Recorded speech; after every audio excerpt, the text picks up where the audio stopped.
Hi, I'm attorney Andrew Thompson with the Thompson Law Office in Carmel, Indiana.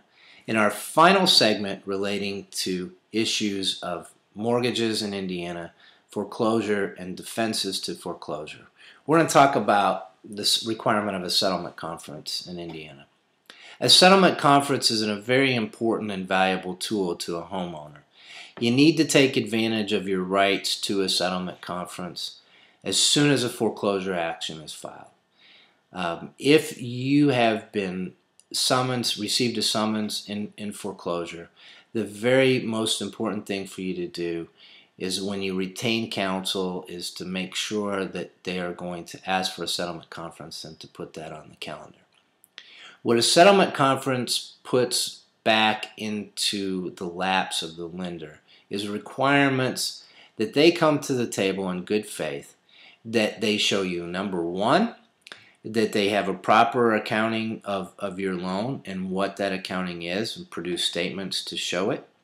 Number two, that they have a party, a live individual available with authority to settle claims on their behalf with you on the day and time of a settlement conference. And three, that they have to make good faith efforts to go through the information that you provide to them and consider the various means of loss mitigation in providing you with an opportunity to refinance or to modify what you've originally agreed to pay. Now, none of that addresses any issues or any actual liability on the part of a lender.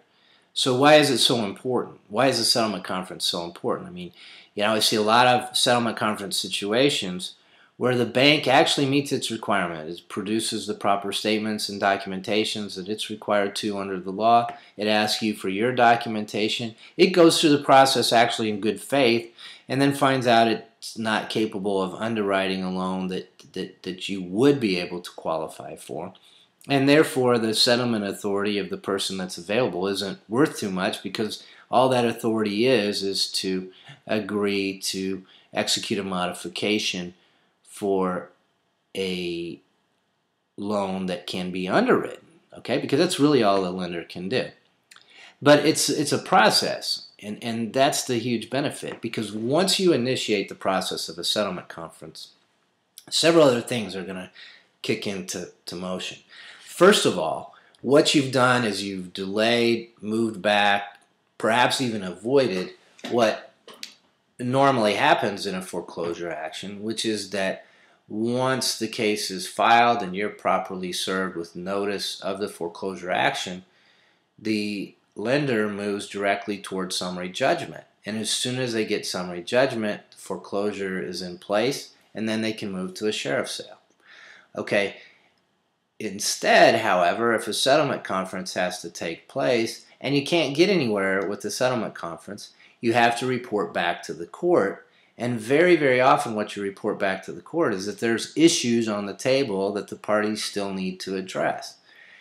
That you have to understand how the process works to understand how valuable that is to you as a homeowner, because those issues can be a variety of things, from your defenses to the mortgage itself, to your particular financial position, to other equities involved in the case, or to the mere fact that the bank is really not in a position and adequately able to go forward with the foreclosure and to gain anything by going to a sheriff's sale.